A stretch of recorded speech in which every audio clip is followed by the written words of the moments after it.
Mail menstruation বা পুরুষের মাসিক হওয়া শুনতে খুব অবাক হলেও সিস্টোসোমা হেমাটোবিয়াম নামক পরজীবীর আক্রমণের মাধ্যমে মেল মেনস্ট্রুয়েশন বা পুরুষের মাসিক হয়। কেউ যদি অপরিষ্কার পানিতে গোসল করে, আমার পিছনে দেখতে পাচ্ছেন লেক, এরকম লেকের পানিতে যদি কেউ গোসল করে তাহলে তার এই সিস্টোসোমা হেমাটোবিয়াম দিয়ে ইনফেকশন হওয়ার একটা ঝুঁকি থাকে। এই সিস্টোসোমা হেমাটোবিয়াম দিয়ে ইনফেকশন হলে মূত্রের সাথে রক্ত যায়, যেটাকে আমরা মেল মেনস্ট্রুয়েশন বলি। তারপরে তলপেটে ব্যথা হতে পারে, তাছাড়াও প্রসাবের সাথে জ্বালাপোড়া হতে পারে এবং অন্য সমস্যা নিয়ে আসতে পারে। এগুলো সাধারণত প্রাচীন যে মিশরীয় ছিল এবং আফ্রিকার দিকে, নাইজেরিয়া এই দিকের দিকে এই সমস্যাটা বেশি হতে দেখা যায়।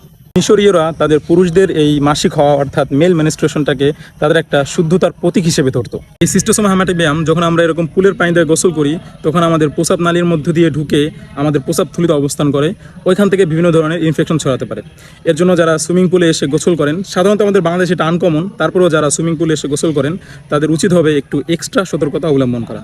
সবাই ভালো থাকুন এবং সুস্থ থাকুন, এবং কারো যদি এরকম ইনফেকশন হয়ে থাকে ভয় না পেয়ে ডাক্তারের সাথে যোগাযোগ করুন। আপনারা যদি আমার পেজে নতুন হয়ে থাকেন তাহলে আমার পেজকে ফলো দিয়ে রাখবেন এবং ভিডিও ভালো লাগলে সবার সাথে শেয়ার করবেন। ধন্যবাদ।